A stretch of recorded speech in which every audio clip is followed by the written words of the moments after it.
Good morning dear students. बेटा जैसा कि आपको पता है कि हमारा जो चैप्टर चला हुआ है force and Newton's laws of motion के बारे में चला हुआ है बेटा। तो हमने पिछली क्लासेस में applications of Newton second law of motion के बारे में स्टडी करा था डियर स्टूडेंट्स, या हम ये कह सकते हैं कि हमने कुछ एप्लीकेशंस पढ़ी थी dear students concept of impulse की। तो डियर स्टूडेंट्स आज की क्लासेस में हम स्टडी करने वाले हैं बेटा Newton third law of motion की। कौन से लॉ की पढ़ने वाले हैं बेटा? Newton third law of motion. Dear students मैंने आप लोगों को फर्स्ट टू लॉज मैंने आप लोगों को समझा दिए हैं और मैंने आप लोगों को एक चीज बताई थी कि बेटा न्यूटन जो फर्स्ट लॉ ऑफ जो मोशन है, न्यूटन फर्स्ट लॉ ऑफ जो मोशन है डियर स्टूडेंट्स दो चीजों को डिफाइन करता है। ठीक है बेटा, एक तो डिफाइन करता है बेटा फोर्स को डिफाइन करता है डियर स्टूडेंट्स, और एक डियर स्टूडेंट्स वो एक प्रॉपर्टी के बारे में बताता है, एक बॉडी की प्रॉपर्टी होती है जिसको हम बोलते हैं बेटा इनर्शिया बोलते हैं। Newton second law of motion में डियर स्टूडेंट्स हमने स्टडी करी है कि जब हम किसी बॉडी पर हम फोर्स लगाते हैं तो डियर स्टूडेंट्स फोर्स के कारण जो बॉडी का अंदर जो मास जो बॉडी के मास m में जो एक्सीलरेशन जो प्रोड्यूस जो होता है उन दोनों में जो प्रोडक्ट है बेटा F = m × में a, ये फोर्स की मेजरमेंट देता है। ठीक है, ये डिफाइन करता है dear students force and inertia को डियर स्टूडेंट्स। और जो न्यूटन जो सेकंड लॉ जो डियर स्टूडेंट्स वो है वो करता है बेटा मेजरमेंट करता है। तो आज की क्लासेस में हम डियर स्टूडेंट्स स्टडी करने वाले हैं Newton third law of motion की। तो ये Newton third law of motion basically क्या बताता है? न्यूटन थर्ड लॉ बेसिकली ये बताता है कि एक्सटर्नल जो फोर्स जो होता है, जो हम किसी बॉडी पर जो एक्सटर्नल जो फोर्स जो लगाते हैं, जो एक्सटर्नल जो फोर्स जो हम किसी बॉडी पर अगर हम अप्लाइड करते हैं, जो लगता है किसी भी बॉडी पर, वो dear students due to the interaction of two bodies के कारण होता है बेटा। Due to interaction of body, it means two हो सकती है या क्या हो सकती है बेटा मोर बॉडीज हो सकती है। मतलब डियर स्टूडेंट्स एक्सटर्नल फोर्स कितना लग रहा है किसी बॉडी पर उसकी मेजरमेंट तो हम कर लेते हैं Newton second law of motion से F = m × में a से। एक्सटर्नल फोर्स के क्या इफेक्ट हैं डियर स्टूडेंट्स ये भी हम पढ़ चुके हैं, मतलब डिफाइन कर चुके हैं इस चीज को हम Newton first law of motion में डियर स्टूडेंट्स। तो डियर स्टूडेंट्स अब बात ये आती है कि किसी भी बॉडी पर जो एक्सटर्नल जो फोर्स जो अराइज जो होता है उसके पीछे कौन कौन से फैक्टर्स रेस्पॉन्सिबल होते हैं और किस तरीके से वहां पर फोर्स एक दूसरे के साथ में बेटा इंप्लीमेंट होता है। ठीक है डियर स्टूडेंट्स, तो एक्सटर्नल फोर्स का ओरिजिन क्या है डियर स्टूडेंट्स, इस एक्सटर्नल फोर्स के ओरिजिन के बारे में स्टडी करेगा कौन सा law dear students? Newton third law of motion करता है, न्यूटन थर्ड लॉ करता है बेटा। अब इसको हम किस तरीके से समझेंगे, आप लोग इस चीज को ध्यान से समझेंगे बेटा जो मैं आपको बता रहा हूं। देखो बेटा अगर मान लो बेटा हमारे पास में कोई स्प्रिंग है, ठीक है बेटा, ये हमारे पास में कोई कॉइल, ये हमारे पास में एक बेटा एक कॉइल्ड स्प्रिंग है। ठीक है बेटा, अगर मैं इस कॉइल्ड स्प्रिंग को डियर स्टूडेंट्स अगर मैं इसको कंप्रेस करता हूं, क्या करता हूं डियर स्टूडेंट्स? कंप्रेस करता हूं, तो डियर स्टूडेंट्स आपने इस चीज को रियलाइज करा होगा, आपने इस चीज को इन्फ्लुएंस किया होगा कि बेटा जब भी हम किसी भी कॉइल्ड स्प्रिंग को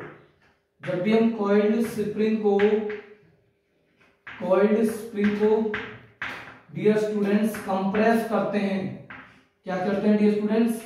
कंप्रेस करते हैं, तो डियर स्टूडेंट्स यहां पर एक इन्फ्लुएंसी होती है। इन्फ्लुएंसी मतलब क्या होता है डियर स्टूडेंट्स? अगर मान लो मैं इस कॉइल को इस तरीके से मैं इसको कंप्रेस करता हूं, तो डियर स्टूडेंट्स आपने इस चीज को एक्सपीरियंस किया होगा कि जो कॉइल्ड जो स्प्रिंग जो होती है वो बेसिकली हमारे हैंड को एक इस तरीके वो हमारी बॉडी को भी एक फोर्स एक्सपीरियंस कराती है अपोजिट में। हमने इस पर फोर्स लगाया डियर स्टूडेंट्स, हम इसको कंप्रेस कर रहे हैं। क्या कर रहे हैं बेटा? कंप्रेस कर रहे हैं। जब हम इसको कंप्रेस करते हैं, स्प्रिंग को कंप्रेस करते हैं, तो स्प्रिंग के कंप्रेस होने की वजह से क्या होता है डियर स्टूडेंट्स, हमारी जो बॉडी जो रहती है एक फोर्स एक्सपीरियंस करती है इधर डायरेक्शन के अंदर। अगर मान लो मैं इस कॉइल को स्प्रिंग को ऐसे कंप्रेस कर रहा हूं तो डियर स्टूडेंट्स हमारी बॉडी पर एक इधर की तरफ एक फोर्स एक्सपीरियंस होगा डियर स्टूडेंट्स, इधर डायरेक्शन के अंदर इस तरीके से। ऐसे लगेगा कि जैसे आपको ये कॉइल जो स्प्रिंग है वो आप पर भी क्या लगा रही है, अपोजिट डायरेक्शन में क्या लगा रही है डियर स्टूडेंट्स, फोर्स एक्सर्ट कर रही है। एक इसका एग्जांपल और ले सकता हूं डियर स्टूडेंट्स, मैं आपको बताता हूं। फॉर एग्जांपल मैं इस वॉल को मान लीजिए मैं वॉल पर एक फोर्स एक्सर्ट कर रहा हूं डियर स्टूडेंट्स। क्या कर रहा हूं डियर स्टूडेंट्स? फोर्स एक्सर्ट कर रहा हूं। तो फोर्स एक्सर्ट करने से क्या होता है डियर स्टूडेंट्स, मोशन प्रोड्यूस होना चाहिए, या वो अगर वो बॉडी अगर स्टेशनरी है और मैं उस पर फोर्स लगा, मोशन प्रोड्यूस होगा। दूसरी डियर स्टूडेंट्स अगर वो बॉडी मोशन में है और मैं उस पर फोर्स अपोजिट डायरेक्शन में लगा रहा हूं तो डियर स्टूडेंट्स क्या होगा, उस बॉडी की स्पीड डिक्रीज होगी, या वो किसी इंस्टेंट पर क्या आ जाएगी बेटा, स्पीड डिक्रीज होते होते उसकी स्पीड 0 हो जाएगी और बिकम्स रेस्ट में आ जाएगी डियर स्टूडेंट्स, या उसकी डायरेक्शन चेंज हो जाएगी। क्या चेंज होगी बेटा? डायरेक्शन। अब मैं इस पर फोर्स लगा रहा हूं, ठीक है, मैं इस वॉल पर इस तरीके से या मैं इस ब्लैक बोर्ड पर इस तरीके से मैं इस पर फोर्स लगा रहा हूं इस तरीके से। अब क्या है, फोर्स लगा रहा हूं तो इफेक्ट होनी चाहिए, बट मैं यहां पर क्या नहीं कर रहा बेटा, मैंने तो कुछ एक्सपीरियंस नहीं किया, मेरी एनर्जी तो एग्जॉस्ट हो गई, बट मैंने यहां पर उस जो मैंने फोर्स लगाया उससे मैंने कोई इफेक्ट इस ब्लैक बोर्ड पर ऑब्जर्व नहीं किए। तो what do you mean by this statement? तो इसका मतलब ये है डियर स्टूडेंट्स, अगर मैं इस बॉडी पर फोर्स लगा रहा हूं, ये बॉडी अगर इस बॉडी पर कोई इफेक्ट नहीं हो रहा है तो इसका मतलब ये है कि ये वाली बॉडी भी हम पर क्या लगा रही है डियर स्टूडेंट्स, एक फोर्स लगा रही है, बट कैसी डायरेक्शन लगा रही है डियर स्टूडेंट्स, अपोजिट डायरेक्शन में लगा रही है। ये कॉमन एग्जांपल्स हो गए डियर स्टूडेंट्स। अगर मान लो डियर स्टूडेंट्स अगर मैं एक और कॉमन एग्जांपल लेता हूं डियर स्टूडेंट्स, आप लोगों ने एक्सपीरियंस किया होगा कि अगर जो बेबी जो होता है, काऊ का जो बेबी जो होता है डियर स्टूडेंट, जिसको गाय का बछड़ा जिसको बोलते हैं हम, अगर हम किसी गाय के बछड़े को अगर हम दूसरे वन प्लेस से दूसरे प्लेस की तरफ से हम पोजीशन को उसको अगर हम चेंज कराते हैं तो डियर स्टूडेंट्स एक थ्रेड के थ्रू हम उस पर क्या लगाते हैं डियर स्टूडेंट्स, एक फोर्स लगाते हैं। क्या लगाते हैं? फोर्स लगाते हैं। ठीक है बेटा, क्या लगाते हैं? फोर्स लगाते हैं, इधर ऐसे खींचते हैं हम उसको, ठीक है बेटा। बट जो आपका जो बेबी जो होता है, जो गाय का जो बछड़ा जो होता है, वो डियर स्टूडेंट्स हमसे इजीली क्या नहीं होता बेटा, वो अपनी पोजीशन को इजीली चेंज नहीं करता। क्यों नहीं करता डियर स्टूडेंट? क्योंकि वो भी एक अपोजिट डायरेक्शन में क्या लगाता है डियर स्टूडेंट्स, फोर्स लगाता है। अगर डियर स्टूडेंट्स अगर मैं उस थ्रेड पर अगर मैं फोर्स नहीं लगाता, अगर मैं उस पर कोई एक्सटर्नल फोर्स नहीं लगाता, तो क्या डियर स्टूडेंट्स जो बछड़ा जो है वो उस पर कोई फोर्स लगाता? क्या उस पर वो इतना पागल है कि जो उस पर क्या लगाए बेटा, फोर्स लगाए? नहीं लगा सकता था। तो डियर स्टूडेंट्स मैं आपको ये चीज बताने जा रहा हूं कि जब दो बॉडीज आपस में इंटरेक्ट होती हैं, जब दो बॉडीज का आपस में इंटरेक्शन होता है, म्यूचुअल इंटरेक्शन होता है, तो डियर स्टूडेंट्स वहां पर basically Newton third law of motion define किया जाता है। किस तरीके से डिफाइन किया जाता है इस चीज को मैं आपको समझाने वाला हूं।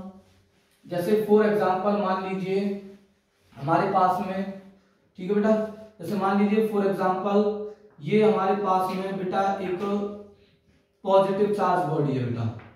आप लोगों ने 8th क्लास में भी पढ़ लिया है ये चीज, में इसलिए इस चीज को मैं ले रहा हूं बेटा। मान लीजिए पॉजिटिव चार्ज बॉडी है, ठीक है, ठीक है बेटा, ये पॉजिटिव चार्ज बॉडी है ए, और ये बेटा हमारे पास में एक बॉडी है जिस पर चार्ज कौन सा है बेटा, एक नेगेटिव चार्ज है, नेगेटिव चार्ज बॉडी है बेटा ये, ठीक है, ठीक है बेटा, ए और ये बी, और ये इन दोनों को प्लेस कर रखा है dear students at a distance पर मैंने इसको प्लेस कर रखा है डियर स्टूडेंट्स। ठीक है बेटा। अब आपको पता है कि जो लाइक जो चार्ज जो होते हैं डियर स्टूडेंट्स, लाइक जो चार्ज जो होते हैं, लाइक चार्ज रिपल करते हैं dear students, repel with each other, repel with each other. दूसरा डियर स्टूडेंट्स आप लोगों ने पढ़ा होगा कि जब अनलाइक चार्ज होते हैं, अनलाइक का मतलब होता है डियर स्टूडेंट, अगर मान लो एक पॉजिटिव चार्ज बॉडी और दूसरी कौन सी नेगेटिव, एक नेगेटिव, फर्स्ट वाली नेगेटिव और दूसरी पॉजिटिव, पहली पॉजिटिव दूसरी भी पॉजिटिव, पहली नेगेटिव दूसरी भी नेगेटिव, तो such of system of charges is like charges and such of system of charges is unlike charge. तो अनलाइक जो चार्ज होते हैं वो डियर स्टूडेंट्स क्या करते हैं, attract with each other. Why they are attract with each other, तो dear students यही चीज मैं आप लोगों को समझाऊंगा। डियर स्टूडेंट्स देखो, बेसिकली ये दोनों अट्रैक्ट करेंगे। अट्रैक्ट करने का मतलब है डियर स्टूडेंट्स कि ये चार्ज क्या बनाते हैं बेटा। मैं आपको एक जनरली एक चीज बताने वाला हूं, आप लोग इस चीज को ध्यान सुनेंगे कि जो चार्ज जो होते हैं ना बेटा, वो इलेक्ट्रिक फील्ड बनाते हैं बेटा। क्या बनाते हैं, इलेक्ट्रिक फील्ड।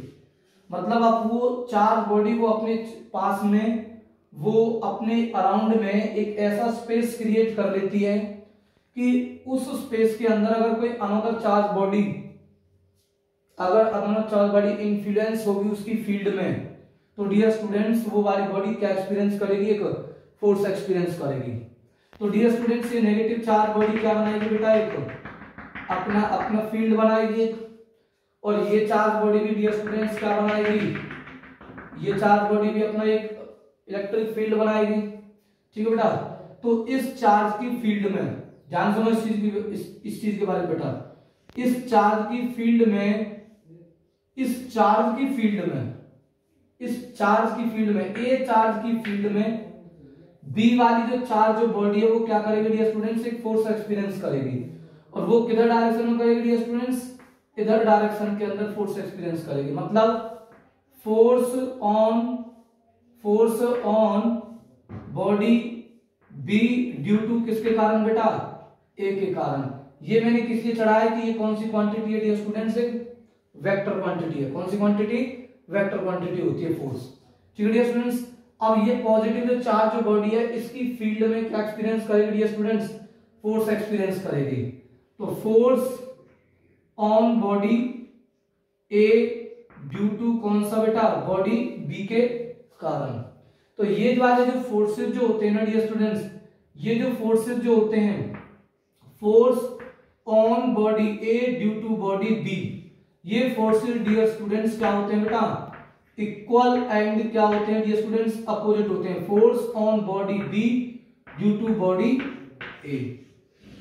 मैं यहां पर लिख देता हूं इस चीज की टर्म को आप लोगों को, ताकि ये क्लियर समझ में आ जाए कि बेटा एक्चुअली में जो एफ ए बी है, एफ ए बी का मतलब है force on body, force on body, force on body A वाली बॉडी पर फोर्स लगेगा due to the electric field of body B. मतलब बी वाली बॉडी के कारण ए वाली बॉडी पर फोर्स लगेगा। दूसरा dear students F B A, ये क्या होगा बेटा, फोर्स ऑन बॉडी, ये जो सिंबल है force on body B due to the electric field of body A, due to the electric field of body A. Dear students Newton third law of motion यही कहता है कि जब हम किसी भी वाली बॉडी पर, मान लो हम किसी बॉडी पर, ठीक है बेटा, अगर मान लो ये हमारे पास में अगर ये कोई बॉडी है, ठीक है बेटा, ठीक है बेटा, अगर ये कोई बॉडी है, अगर बेटा मैं इस पर कोई मैं फोर्स लगा रहा हूं, ठीक है बेटा, मैं इस पर फोर्स लगा रहा हूं भाई, अगर मैं इस पर फोर्स लगा रहा हूं, अब इस बॉडी पर तभी फोर्स एक्ट होगा डियर स्टूडेंट्स, ये अपनी पोजीशन को तभी चेंज करेगा जब डियर स्टूडेंट्स दो बॉडीज आपस में क्या होंगी डियर स्टूडेंट्स, इंटरेक्ट होंगी। जैसे आप लोग फॉर एग्जांपल इस चीज को इस तरीके से समझेंगे, जो मैं आप लोगों को दिखाने वाला हूं। देखो बेटा, ये जैसे फॉर एग्जांपल मेरे पास में एक टीवी रिमोट है बेटा, ठीक है, ये इस सरफेस पर पड़ा हुआ है, ठीक है बेटा। अब क्या ये मोशन में है? सर नहीं, बिल्कुल मोशन में नहीं है, रेस्ट के अंदर है। क्या इसकी डायरेक्शन चेंज हो रही है? No sir. क्या इसकी स्पीड चेंज हो रही है? No sir. क्या ये रेस्ट में है? Yes sir. तो डियर स्टूडेंट्स, अगर मैं इस पर फोर्स लगाता हूं तो या तो वो अपनी डायरेक्शन को चेंज करेगा, इस तरीके से फोर्स लगाऊंगा, ठीक है बेटा, या मैं इस पर मैं फोर्स लगाऊंगा तो ये मोशन में आएगा, अपनी पोजीशन को चेंज करेगा। तो डियर स्टूडेंट, जो मैं इस पर जो फोर्स जो लगा रहा हूं, इस पर मैं फोर्स कब लगा सकता हूं? जब मैं दूसरी वाली बॉडी को इस वाली बॉडी के साथ में क्या कर दूं डियर स्टूडेंट्स? इंटरेक्ट कर देता हूं। क्या करता हूं डियर स्टूडेंट्स? इंटरेक्ट। मीनिंग बहुत मीनिंगफुल है, ध्यान रखना इस चीज को, जो मैं आपको मीनिंग बता रहा हूं, ये स्टेटमेंट को जो समझा रहा हूं कि जब एक बॉडी दूसरी बॉडी के साथ में इंटरेक्ट होती है तो डियर स्टूडेंट्स वहां पर एक्सटर्नल फोर्स अराइज होते हैं। क्या होते हैं dear students? External force arise होते हैं। और वो एक्सटर्नल फोर्स किस तरीके से अराइज होंगे, किस वे में होंगे, यही मैं आप लोगों को यहां पर ये समझा रहा था। कि जैसे मान लो ये फर्स्ट बॉडी है बेटा, ठीक है, ये कौन सी है? मैंने अपने हैंड को एक फर्स्ट बॉडी मान लिया। अब ठीक है बेटा, मैंने एक मैं इस पर फोर्स मान लो मैं ऐसे फोर्स लगा रहा हूं, ये मेरी पागलपंती होगी अगर मैं इस तरीके से फोर्स लगा रहा हूं बेटा, ठीक है भाई। मैं यहां पर अपनी एनर्जी को ही तो वेस्ट करूंगा इस तरीके से अपने हाथ को करके ऐसे घुमा करके। अगर मान लो मैं इस बॉडी पर फोर्स लगाता हूं, मान लो मैं अपने हैंड को इस तरीके से इंटरेक्ट करता हूं कि जो मेरी बॉडी की जो एनर्जी है इसमें क्या हो रही है बेटा? ट्रांसफर हो रही है। अभी एनर्जी की बात तो मैं नहीं कर रहा हूं, फिर भी आप इस चीज को पॉइंट को गेट करने की कोशिश करें जो मैं आपको बता रहा हूं। कि मान लो मैं इस बॉडी को अगर मैं इसके साथ में इंटरेक्ट करता हूं, ठीक है डियर स्टूडेंट्स, तो मैंने इस पर फोर्स लगाया। जब मैंने एक बॉडी में इंटरेक्ट हुई दूसरी वाली बॉडी पर, तो डियर स्टूडेंट्स यहां पर क्या आ गया? एक एक्सटर्नल फोर्स अराइज हो गया। क्या अराइज होगा डियर स्टूडेंट्स? External force. तो ये जो एक्सटर्नल जो फोर्स जो अराइज होता है ना डियर स्टूडेंट्स, ये एक वे में अराइज होता है। मतलब ये नहीं है कि इसी वाली बॉडी पर एक फोर्स अराइज होगा, इसी वाली बॉडी पर एक्सटर्नल फोर्स अराइज होगा बेटा, ठीक है। इस वाली बॉडी पर जो बॉडी इंटरेक्ट कर रही है ना बेटा इस वाली बॉडी के साथ में, भाई ये यहां पर एक फर्स्ट बॉडी थी, यहां पर मान लेता हूं कि ये फर्स्ट बॉडी थी, ठीक है बेटा, ये बॉडी फर्स्ट है, ठीक है बेटा, और ये बॉडी कौन सी है बेटा? सेकंड है। तो कैसी होगी बेटा? टू डिफरेंट बॉडीज हो गई। भाई मेरी हैंड एक अलग बॉडी है और टीवी रिमोट एक अलग बॉडी है, तो टू डिफरेंट मास बॉडीज हो गई। तो जब टू डिफरेंट मास बॉडीज एक दूसरे के साथ में इंटरेक्ट होती हैं तो यहां पर एक फिनोमिना टेक प्लेस होता है डियर स्टूडेंट। यहां पर एक प्रिंसिपल बनता है। क्या प्रिंसिपल बनता है डियर स्टूडेंट्स? कि जब हम एक फर्स्ट बॉडी इंटरेक्ट होती है सेकंड वाली बॉडी पर, तो डियर स्टूडेंट्स यहां पर पेयर ऑफ फोर्स अराइज होते हैं। क्या अराइज होते हैं dear students? Pair of force arise होते हैं। कौन से पेयर ऑफ फोर्स अराइज होते हैं? कि अगर मान लो अगर ये वाली बॉडी, अगर फर्स्ट वाली बॉडी और सेकंड वाली बॉडी को अगर मैं दोनों को अगर मैं इनको म्यूचुअली इंटरेक्ट करूंगा इनको, तो म्यूचुअली इंटरेक्ट करने से क्या होगा कि इस वाली बॉडी पर अगर मैं मान लो दोनों को इंटरेक्ट कर रहा हूं तो फोर्स ऑन बॉडी सेकंड वाली बॉडी पर फोर्स लगेगा। किसके कारण बेटा? फर्स्ट के कारण लगेगा, ठीक है बेटा। Force on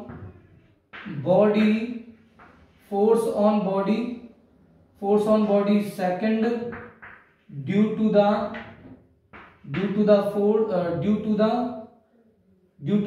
first body, due to the कौन सी बेटा?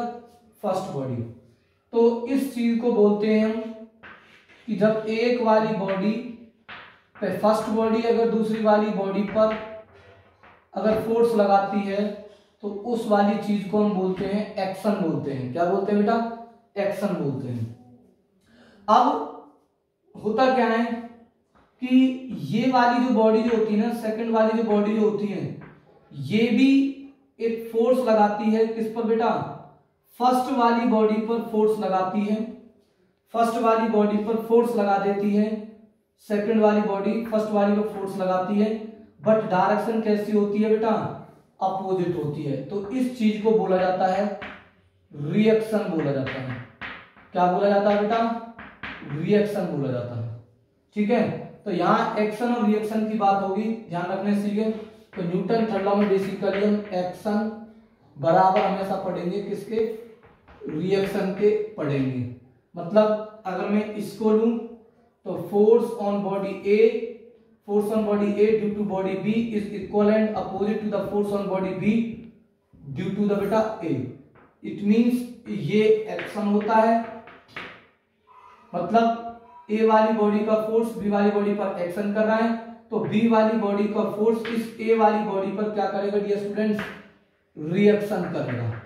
और ये एक्शन और रिएक्शन डियर स्टूडेंट्स क्या होते हैं, इक्वल एंड क्या होते हैं बेटा, अपोजिट होते हैं। इसी को हम बोलते हैं Newton third law of motion बोलते हैं बेटा। क्या बोलते हैं, Newton third law of motion.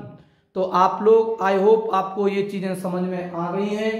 ठीक है बेटा, और इसका एक बेटर एग्जांपल मैंने आप लोगों को शुरुआत में ही बता दिया था कि जब भी किसी हम कॉइल्ड स्प्रिंग को अगर हम कंप्रेस करते हैं तो डियर स्टूडेंट्स बेसिकली क्या होता है, बेसिकली वहां पर हमें एक फोर्स एक्सपीरियंस करते हैं। कंप्रेस तो किया ही किया, हम उसको कंप्रेस तो कर रहे हैं, बट जब हम उसको कॉइल को कंप्रेस करते हैं तो इन सच ए वे दैट हम एक अनदर फोर्स एक्सपीरियंस करते हैं डियर स्टूडेंट्स, जो कंप्रेस फोर्स के बिल्कुल कहां लगता है बेटा, अपोजिट डायरेक्शन के अंदर लगता है।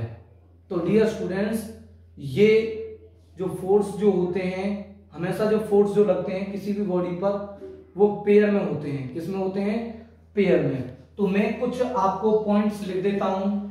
तो आई होप आपको ये Newton third law of motion clear समझ में आ गया है।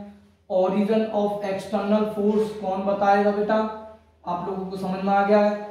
ओरिजिन ऑफ एक्सटर्नल फोर्स के बारे में Newton third law of motion study करता है बेटा। ठीक है, अब कुछ बच्चों के मन में ये आ रहा है कि सर जैसे मान लो ये फर्स्ट बॉडी है, ये जरूरी नहीं है कि बेटा चार्ज बॉडीज पर हो, ये मैग्नेट के साथ में भी हो सकता है। किसके साथ में भी हो सकता है बेटा, मैग्नेट के साथ में। जैसे मान लो ये हमारे पास में एक मैग्नेट है, ठीक है डियर स्टूडेंट्स, ये कोई मैग्नेट है और ये मैग्नेट का कौन सा पोल है डियर स्टूडेंट्स, नॉर्थ है। ठीक है बेटा, और दूसरा डियर स्टूडेंट्स मान लो मेरे पास में एक अनदर मैग्नेट है जिसका ये कौन सा पोल है बेटा, साउथ पोल है। तो ये दोनों क्या करेंगे बेटा, अट्रैक्ट करेंगे। तो मतलब जो एक्सटर्नल जो फोर्स जो अराइज जो हुआ ना डियर स्टूडेंट्स, यहाँ पर जो अट्रैक्टिव जो फोर्स जो डियर स्टूडेंट्स जो अराइज जो होता है वो हमेशा किसके कारण, कैसे अट्रैक्टिव फोर्स, ये जो फोर्स जो आ रहा है, ये जो दोनों बॉडी जो अट्रैक्ट कर रही है, दोनों जो मैग्नेट हैं, ये दोनों जो मैग्नेट जो अट्रैक्ट कर रही है dear students, magnet first and magnet second, अगर ये अट्रैक्ट कर रही है तो बेटा हमेशा ध्यान रखना यहाँ पर ये अट्रैक्ट तभी कर रही है जब दोनों बॉडीज, ये दो मैग्नेट एक दूसरे के साथ में क्या कर रही है बेटा, इंटरेक्ट कर रही हैं। मतलब कैसे इंटरेक्ट कर रही है, इन द मैग्नेटिक फील्ड में इंटरेक्ट कर रही है। मैग्नेटिक फील्ड जैसे इलेक्ट्रिक फील्ड वैसे ही मैग्नेटिक फील्ड, मतलब मैग्नेट जो होती है बेटा वो अपने चारों ओर क्या बनाती है बेटा, एक फील्ड बना लेती है। क्या बनाती है, फील्ड बनाती है। उस फील्ड के अंदर क्या होता है डियर स्टूडेंट्स, वो जो अनदर जो मैग्नेट जो होती है ना, अगर मान लो इस अनदर मैग्नेट को, अगर मैं एक मैग्नेट है, ठीक है बेटा, अगर मैं उसको फ्रीली सस्पेंड कर देता हूं इसकी मैग्नेटिक फील्ड के अंदर, तो डियर स्टूडेंट्स ये जो मैग्नेट जो होती है डियर स्टूडेंट्स क्या एक्सपीरियंस करती है, एक फोर्स एक्सपीरियंस करती है।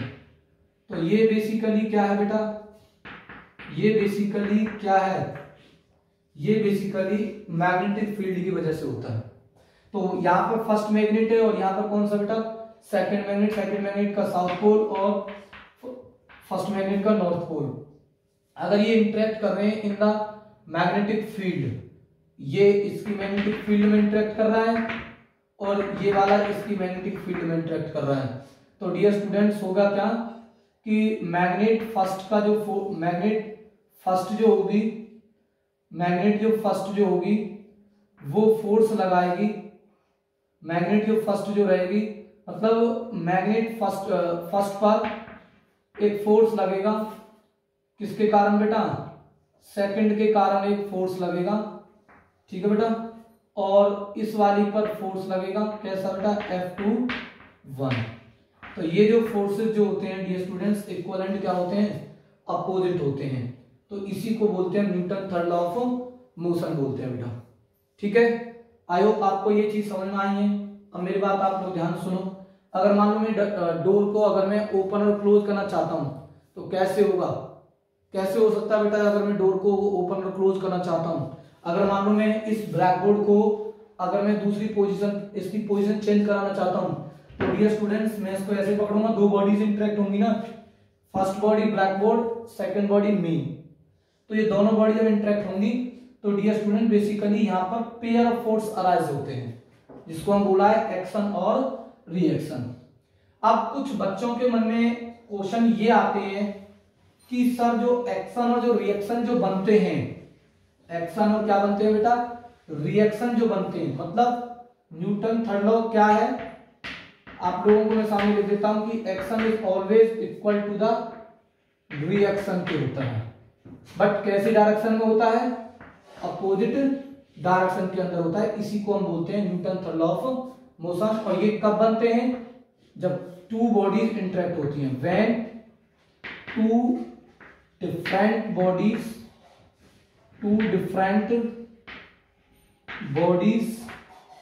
Are interact, two bodies are interact with each other, different mass bodies, ठीक है बेटा। अब देखो ध्यान से कि कुछ क्वेश्चन ये पूछे जाते हैं कि अगर ये फोर्सेस इक्वल एंड अपोजिट होते हैं, आपको पता चल गया जिसमें भी आपको बताया था, मान लो ये फर्स्ट है, ये सेकंड बॉडी है, ये ए और ये क्या बेटा B. Force on body B due to A के कारण, force on body A due to B के कारण। अगर ये फोर्सेस क्या हो रहे हैं dear students, equal and opposite हैं, ये अगर ये फोर्सेस इक्वल एंड अपोजिट होते हैं तो डियर स्टूडेंट्स क्या होना चाहिए, ये तो कैंसिल होने चाहिए। सो ये फिर कैंसिल क्यों नहीं होते, तो मैं आपको एक रीजन समझाता हूं, इस चीज को ध्यान सुने। फोर्स हमेशा कैंसिल तब होते हैं जब बेटा फोर्सेस एक सेम बॉडीज पर एक्ट होते हैं। जैसे फॉर एग्जांपल मान लो कि ये हमारे पास में बेटा एक बॉडी है, ठीक है बेटा। अगर मान लो मैं इस वाली बॉडीज पर फोर्स एक्ट करता हूं, इधर डायरेक्शन के अंदर फोर्स एक्ट कर रहा हूं बेटा, एक इधर डायरेक्शन में फोर्स एक्ट कर रहा हूं मैं, ठीक है बेटा। कितने न्यूटन का फोर्स एक्ट कर रहा हूं डियर स्टूडेंट्स, 10 न्यूटन का मैं फोर्स एक्ट कर रहा हूं। इसको मैंने नाम दे दिया F2 फोर्स लगा रहा हूं इस वाली बॉडी पर, इस वाले पॉइंट से इधर डायरेक्शन के अंदर। कितने न्यूटन का, 10 न्यूटन का। F2 बराबर में कितना, 10 न्यूटन। अब मैंने इसी बॉडी पर एक फोर्स लगा दिया बेटा इधर डायरेक्शन के अंदर F1, वो भी कितना है बेटा, 10 न्यूटन फोर्स है। तो दो फोर्सेस, जब टू फोर्सेस, दो या दो से ज्यादा फोर्सेस अगर सेम बॉडीज पर एक्ट होते हैं, दो या चार फोर्स या 6 फोर्सेस अगर एक बॉडीज पर अगर एक्ट होते हैं, 2 और मोर फोर्सेस अगर एक सेम बॉडीज पर एक्ट होते हैं। ये कैसी बॉडी पर एक्ट हो रहे हैं बेटा, दोनों फोर्सेस सेम बॉडी है, तो ये दोनों फोर्सेस जो है ना, hair F1 and F2 are acting here F1 and F2 are acting on the same body, on the कौन सी बॉडी बेटा, सेम बॉडी पर एक्ट कर रहे हैं। जब फोर्सेस सेम बॉडीज पर एक्ट होते हैं तो डियर स्टूडेंट्स एक फोर्सेस का क्या आता है, इक्विलिब्रियम आता है बेटा। क्या आता है, इक्विलिब्रियम बोलते हैं। क्या बोलते हैं, इक्विलिब्रियम। क्या बोलते हैं बेटा, इक्विलिब्रियम। इक्विलिब्रियम कब आता है, ध्यान सुनना, किसी भी बॉडी पर फोर्स का इक्विलिब्रियम तब आएगा जब फोर्सेस सेम वाली बॉडीज पर क्या हो रहे हो बेटा, लग रहे हो। क्यों, मैं आपको एक चीज और समझाता हूं भाई। ये वाला फोर्स जो लग रहा है, इस वाली बॉडी का मास m है, क्या भैया, m है, ठीक है बेटा। तो फोर्स जो होता है बेटा m में इंटू में क्या होता है डियर स्टूडेंट्स, a के बराबर होता है। F is equal to m into में a के बराबर होता है। F is equal to m into में a, फोर्स हो गया हमारे पास में। तो एक्सेलरेशन क्या हो गया डियर स्टूडेंट्स, ठीक है, एक्सेलरेशन इज इक्वल टू क्या होगा बेटा, F अपॉन में किसके होगा बेटा, m के होगा, ठीक है बेटा। अगर मान लो मैं फोर्स को कांस्टेंट कर देता हूं, भाई फोर्स तो सेम लग रहे हैं, मैं इनको कांस्टेंट कर देता हूं, तो एक्सेलरेशन इनवर्सली प्रोपोर्शनल किसके होगा बेटा, मास के हो जाएगा। अब देखो मैं अगर F2 फोर्स अगर मैं इस वाली बॉडी पर लगा रहा हूं, F2 फोर्स के कारण जो एक्सेलरेशन जो प्रोड्यूस होगा m वाली बॉडी इस वाली बॉडी पर होगा, और F1 के कारण भी जो उस बॉडी के अंदर एक्सेलरेशन प्रोड्यूस होगा वहां पर भी मास कौन सा होगा बेटा, m मास होगा। तो मतलब एक्सेलरेशन तो सेम ही होगा, ये फोर्स भी सेम एक्सेलरेशन बनाएगा और ये फोर्स भी कैसा एक्सेलरेशन बनाएगा बेटा, सेम एक्सेलरेशन बनाएगा। अगर एक्सेलरेशन अगर सेम होंगे, अगर एक्सेलरेट सेम होंगे, अगर इसके द्वारा एक्सेलरेशन और इसके द्वारा एक्सेलरेशन अगर डियर स्टूडेंट सेम होता है, तो वहां पर फोर्सेज जो होते हैं, वहां पर जो फोर्सेज जो होते हैं डियर स्टूडेंट्स, वो हमेशा इक्वल एंड अपोजिट होते ही होते हैं। बट डियर स्टूडेंट उस कंडीशन को बोला जाता है इक्विलिब्रियम। इक्विलिब्रियम मतलब है कि नेट जो फोर्स है डियर स्टूडेंट्स, वो कैसा लगेगा बेटा, जीरो के बराबर लगेगा। किसके बराबर लगेगा, जीरो के। इसका मतलब इस वाली बॉडी का फोर्स जो फर्स्ट वाली बॉडी पर लग रहा है वो इक्वल एंड अपोजिट तो होगा ही होगा, बट ये कैंसिल हो जाएंगे, they are cancel with each other. Because क्यों कैंसिल होंगे, क्योंकि इनका जो नेट जो फोर्स है वो क्या आएगा बेटा, जीरो। नेट फोर्स क्यों जीरो आएगा, क्योंकि आप लोगों को पता है कि F is equal to m into में क्या बेटा, a से निकालूंगा। ध्यान से देखना इसी को, बहुत इंपॉर्टेंट पॉइंट है। F is equal to m into में a, ठीक है बेटा। अब देखो F1 is equal to mass कितना भाई, मास कितना है, मास मान लेता हूं मैं 10 किलोग्राम है, ठीक है, 10 किलोग्राम मास है, और 10 किलोग्राम मास हो गया। और एक्सेलरेशन है डियर स्टूडेंट्स, एक्सेलरेशन मैं निकाल लेता हूं डियर स्टूडेंट, इसका मैं एक्सेलरेशन निकाल लेता हूं। सबसे पहले क्या निकाल लेता हूं, एक्सेलरेशन निकाल लेता हूं। तो a is equal to F upon में m। तो F1 के कारण जो एक्सेलरेशन जो प्रोड्यूस होगा, F1 10 न्यूटन, मास में मान लेता हूं बेटा मैं 5 किलोग्राम मान लेता हूं, तो 5 दैट इज 2। तो a is equal to 2 metre per second square आ गया। अब निकालो एक्सेलरेशन, कौन से फोर्स के कारण, F2 अपॉन में मास तो m ही है, तो a is equal to F2 कितना भाई, वो भी 10 न्यूटन का है। मास कैसा है बेटा, मास कैसा है, मास क्या है बेटा, मैंने माना है 5, दैट इज क्या आ गया बेटा, 2 मीटर पर सेकंड स्क्वायर आ गया। क्या आ गया बेटा, 2 मीटर पर सेकंड स्क्वायर, ठीक है बेटा, 2 मीटर पर सेकंड स्क्वायर आ गया, ठीक है। ध्यान से देखना सीखो, 2 मीटर पर सेकंड स्क्वायर। अब जरा फोर्स निकाल के देखना, नेट फोर्स निकालो। F1 बराबर में मास कितना भाई, मास कितना है भाई, मास है बेटा हमारे पास में कितना, 5, एक्सीलरेशन 2, तो फोर्स क्या होगा भाई, 10 न्यूटन। अगर मैं F2 निकालूंगा मास इंटू में एक्सीलरेशन से, तो मास कितना है भाई, 5 किलोग्राम इंटू में एक्सीलरेशन कितना है 2, दैट इज क्या आ गया बेटा 10 न्यूटन आ गया। तो यहां फोर्सेस सेम है। अब फोर्सेस अगर सेम है और बॉडी एक्सीलरेट नहीं होगी, भाई जितना एक्सीलरेशन इधर डायरेक्शन में प्रोड्यूस हो रहा है F2 फोर्स के कारण, उतना ही एक्सीलरेशन इस फोर्स के कारण प्रोड्यूस होगा, तो एक्सीलरेशन तो जीरो होगा। अब अगर एक्सीलरेशन जीरो होगा तो दो ही कंडीशन होंगी बेटा वहां पर। क्या कंडीशन होंगी, या तो वो बॉडी रेस्ट में होगी या ये बॉडी कंटिन्यूअसली मोशन में रहेगी।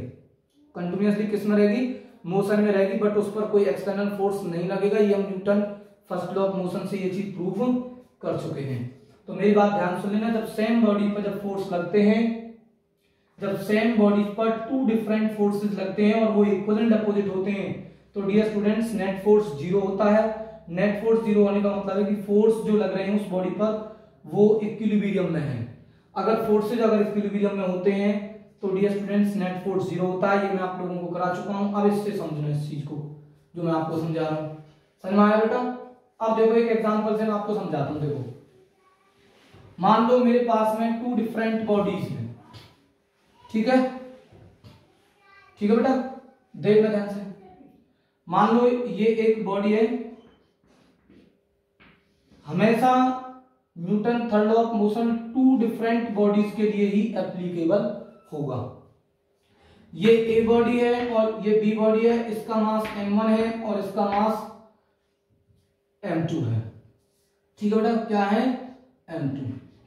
ठीक है बेटा, इस पर जो फोर्स जो लग रहा है, देखो फोर्स मान लो इक्वल एंड अपोजिट ही मान लेता हूं। फोर्स तो मैंने मान रखा है कि फोर्सेस जो है वो इक्वल एंड क्या है बेटा? अपोजिट होते हैं। ये तो मैं पढ़ चुका हूं। जब ये दोनों बॉडीज एक दूसरे को प्रभावित करेंगी, मान लो अगर ये दोनों बॉडीज एक दूसरे पर इंटरेक्ट करती हैं, इस तरीके से इंटरेक्ट करेंगी, तो बेटा इन पर क्या लगेगा? फोर्स लगेगा। फोर्स लगेगा इन सच ए वे में फोर्स लगेगा। ए वाली बॉडी पर फोर्स लगेगा बी वाली बॉडी के कारण, बी वाली बॉडी पर फोर्स लगेगा ए वाली बॉडी के कारण, और वो इक्वल एंड अपोजिट होंगे। ठीक है, इक्वल एंड अपोजिट होंगे। ठीक है, अब देखो मान लो एफ ए बी जो है, एफ ए बी जो है वो 10 न्यूटन ही है। क्या बेटा? 10 newton. F B A B कितना बेटा? 10 न्यूटन के बराबर है। मास अलग अलग है, ये 5 किलोग्राम का है और ये बेटा क्या है? 10 किलोग्राम का है। क्या बेटा? 10 किलोग्राम का है। तो डिफरेंट बॉडीज ली हुई है। ठीक है बेटा, अब देखो एक्सीलरेशन निकालना, ए बॉडी पर एक्सीलरेशन निकालना। ठीक है बेटा, फोर्स कोई सा भी यूज कर लो, दोनों इक्वल है। फोर्स मैंने माना 10 न्यूटन, मास कितना है फर्स्ट वाली बॉडी पर? 5। ठीक है बेटा, तो कितना आ गया बेटा? 2। तो एक्सीलरेशन आ गया 2 मीटर पर सेकंड स्क्वायर आ गया। तो एक्सीलरेशन निकालो बी वाली बॉडी पर। फोर्स इस वाली बॉडी का फोर्स इस पर लग रहा है, वो फोर्स बराबर है 10 न्यूटन। मास कितना भाई? 10 किलोग्राम। तो एक्सीलरेशन कितना प्रोड्यूस होगा बेटा? 1 क्या आएगा बेटा? 1 मीटर पर सेकंड स्क्वायर। ठीक है, अब देखो भाई ध्यान सुनो इस चीज को। ठीक है, इस चीज का मतलब ध्यान समझो, इस चीज में आपको बता रहा हूं। ठीक है बेटा, तो ये इस पर एक्सीलरेशन बी वाली बॉडी के अंदर कितना एक्सीलरेशन प्रोड्यूस होगा? 1 मीटर पर सेकंड स्क्वायर। और ए वाली बॉडी पर डियर स्टूडेंट्स एक्सीलरेशन प्रोड्यूस होगा 2 मीटर पर सेकंड स्क्वायर होगा। 2 मीटर पर सेकंड स्क्वायर। ठीक है, अब देखो ध्यान से भाई, अब मैं इनका नेट अगर निकालूं, नेट एक्सीलरेशन अगर मैं निकालता हूं, तो नेट एक्सीलरेशन अगर मैं निकालूंगा डियर स्टूडेंट्स एफ ए और एफ बी, ये अगर ये दोनों अपोजिट डायरेक्शन में जाएंगे। ठीक है, क्योंकि फोर्सेज अपोजिट डायरेक्शन में है तो एक्सीलरेशन भी अपोजिट डायरेक्शन में होंगे। अगर एक्सीलरेशन अपोजिट डायरेक्शन में है तो नेट एक्सीलरेशन कितना आएगा बेटा? नेट एक्सीलरेशन मैंने मान लिया 2 - 1 that is 1 metre per second square. मतलब ये बॉडी किस में होगी बेटा? एक्सीलरेट हो रही है बॉडी, तो रेस्ट में नहीं है, और ना ही ये यूनिफॉर्म मोशन से जाएगी, कांस्टेंट वेलोसिटी से मूव नहीं करेगी। तो मतलब ये बॉडी क्या होगी बेटा? एक्सीलरेट हो रही है। अगर ये बॉडी एक्सीलरेट हो रही है तो इसका मतलब इस वाली बॉडी पर एक्सटर्नल फोर्स लग रहा है। मतलब हम ये मान के चलेंगे कि F A B equal and opposite तो होते हैं बट वो कभी भी कैंसिल नहीं होते, क्योंकि ये जो एक्शन और रिएक्शन हमेशा जो एक्ट होते हैं वो टू डिफरेंट बॉडीज पर क्या होते हैं बेटा? एक्ट होते हैं। टू डिफरेंट बॉडीज पर क्या होते हैं? एक्ट होते हैं। इसीलिए ये क्या नहीं होते बेटा? कैंसिल आउट नहीं होते, क्योंकि जिस वाली बॉडी का मास कम होता है उसके अंदर एक्सीलरेशन ज्यादा प्रोड्यूस हो जाता है, और जिस वाली बॉडी का मास ज्यादा होता है उस वाली बॉडी के अंदर एक्सीलरेशन कम प्रोड्यूस होता है। ठीक है बेटा, इसके कारण हम ये कह सकते हैं कि यहाँ एक नॉन इक्विलिब्रियम फोर्सेस एक्ट होते हैं जब हम Newton third law of motion की क्या करते हैं बेटा, हम बात करते हैं। तो आई होप आपको मैंने जो न्यूटन जो थर्ड लॉ ऑफ जो मोशन जो समझाया है वो आप लोगों को अच्छे तरीके से समझ में आया है। बेटा बहुत सारे एग्जाम्पल्स हैं इसके जो मैंने आप लोगों को बताए हैं। अगर मैं इस चौक को भी अगर मैं किसी हाइट से ड्रॉप करता हूं तो अर्थ इसको अट्रैक्ट कर लेती है, तो बेटा यहाँ पर भी क्या ओबे हो रहा है, Newton third law of motion क्या हो रहा है बेटा, ओबे हो रहा है। बहुत सारे डेली लाइफ में एग्जांपल्स होते हैं, वॉकिंग ए मैन, जब हम चलते हैं गन को रिकॉइल करते हैं, ठीक है बेटा। बहुत सारे एग्जांपल्स है डियर स्टूडेंट्स जो Newton third law of motion पर क्या होते हैं बेटा, बेस्ड होते हैं। तो अगली क्लासेस में हम applications of Newton third law of motion के बारे में स्टडी करेंगे बेटा। और मैं एक चीज और आप लोगों को बता देता हूं कि यहाँ एक्शन और रिएक्शन क्या है, एक कोई सेफ संतरा नहीं है। ये बेटा एक्शन और रिएक्शन एक फोर्स होते हैं, जस्ट ए फोर्स होते हैं। मतलब जस्ट ए फोर्स का मतलब है, एक्शन का मतलब ए वाली बॉडी पर फोर्स लग रहा है बी वाली बॉडी के कारण, तो बी वाली बॉडी पर फोर्स लगेगा ए वाली बॉडी के कारण, तो ये रिएक्शन बोला जाएगा, तो इसको क्या बोला जाएगा, एक्शन। ठीक है बेटा, ये कभी भी कैंसिल नहीं हो सकते। इसके आपको मैंने डे लाइफ के एग्जांपल्स बताए। और ये एक्शन रिएक्शन तभी होते हैं डियर स्टूडेंट्स कि जब हम दो बॉडीज को आपस में क्या कराते हैं बेटा, इंटरेक्ट कराते हैं। जब दो बॉडी आपस में इंटरेक्ट करती हैं तो एक्सटर्नल फोर्स अराइज होते हैं। और एक्सटर्नल फोर्स किस तरीके से अराइज होते हैं, action is equal and opposite to the reactions, but they can produce a different acceleration in the bodies because they are acting on two different mass bodies and these forces, मतलब action और reaction जो होते हैं वो always तभी act करेंगे pair of bodies होंगी। I think आपको ये समझ में आया होगा। अगर नहीं समझ में आया तो आप कमेंट करेंगे और मुझसे पूछेंगे। मैं आपको सीरियसली बता रहा हूँ, दोबारा से चैप्टर बिल्कुल भी नहीं कराए जाएंगे। ये सीबीएसई की गाइडलाइंस हैं, क्योंकि उन्होंने बोल रखा है कि ऑनलाइन क्लासेस चली हुई हैं तो आप सिलेबस इजीली कराएं, आराम से कराएं। पर जो स्टूडेंट्स क्लास नहीं ले रहे हैं तो बेटा इसमें हमारा कोई भी फॉल्ट नहीं है। जय हिंद, जय भारत।